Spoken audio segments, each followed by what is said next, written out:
একজন সফল উদ্যোক্তা, সফল মানুষ মহিউদ্দিন। নিজে উদ্যোক্তা হতে এবং শত শত মানুষের জন্য কর্মসংস্থান সৃষ্টি করতে তিনি চাকরি ছেড়ে শুরু করেছিলেন মৎস্য চাষ।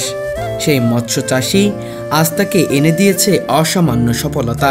এখানে আমার প্রায় 11 একর জায়গার উপর মাছ চাষ, আরেক জায়গায় 6 একর, আরেক জায়গায় 4 একর, আরেক জায়গায় আপনার 5 একর। এগুলো বড় বড় প্রজেক্টগুলো। এছাড়াও আরও ছোট বড় মিলে আবারও 10-15টা পুকুর আছে আমার।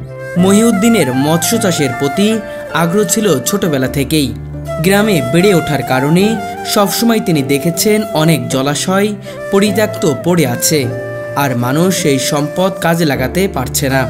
সেই আগ্রহ আর কৌতূহলই তাকে প্রেরণা দিয়েছে জীবনে এক নতুন দিগন্ত খুলতে। দীর্ঘদিন থেকে আমার খুব ইচ্ছা, খুব আকাঙ্ক্ষা ছিল মাছ চাষের প্রতি খুব আগ্রহ। আমি মন থেকেই নিজে উদ্যোক্তা হওয়া, উদ্যোগ নেওয়া, বড় পরিসরে মাছ চাষ করা, সাথে সাথে মানুষের কর্মসংস্থান সৃষ্টি করা, দেশের সার্বিক অর্থনৈতিক উন্নয়নে সহযোগিতা করা, অংশগ্রহণ করা, এটা আমার দীর্ঘদিনের স্বপ্ন ছিল।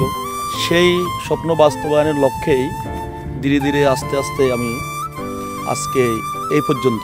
মহিউদ্দিন কয়েক বছর ধরেই নোয়াখালী জেলার সোনাইমুড়ি উপজেলার শ্রেষ্ঠ মৎস্য চাষী ও রেণু চাষী হয়ে আসছেন। ঠিক সেটার ধারাবাহিকতায় এবারও মৎস্য সপ্তাহে শ্রেষ্ঠ মৎস্য চাষী হিসেবে নির্বাচিত হয়েছেন সোনাইমুড়ি উপজেলায়। বিগত বছরের ন্যায় আমি বিগত বছরগুলোতেও সোনাইমুড়ি উপজেলা শ্রেষ্ঠ রেণু চাষী হিসেবে আমি নির্বাচিত হয়েছি কয়েকবার। এই বছরও আমাকে জাতীয় মৎস্য সপ্তাহ উপলক্ষে শ্রেষ্ঠ মৎস্য চাষী হিসেবে পুরস্কৃত করেছে। তার এই সফলতার পেছনে লুকিয়ে আছে কঠোর পরিশ্রম, দৃঢ় ইচ্ছাশক্তি এবং কঠিন চ্যালেঞ্জের মুখোমুখি হওয়ার সাহস। শুরুটা অত্যন্ত জটিল ছিল।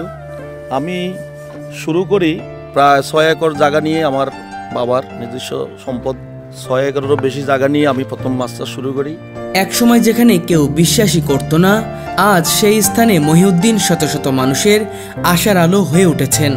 আমার পাশে যে দেখতেছেন, এখানে সর্বপ্রথম আমি যখন মাছ চাষ শুরু করি পুরোটাই কচুরিপানা এবং বিভিন্ন এক কথা পরিত্যক্ত পুকুর ছিল প্রায়।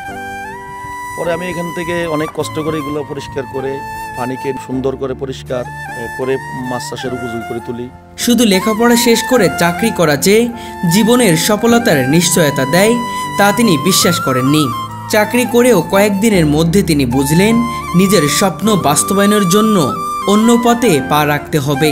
আসলে শুরুটা অত্যন্ত কঠিন ছিল, বিশেষ করে আমার জন্য।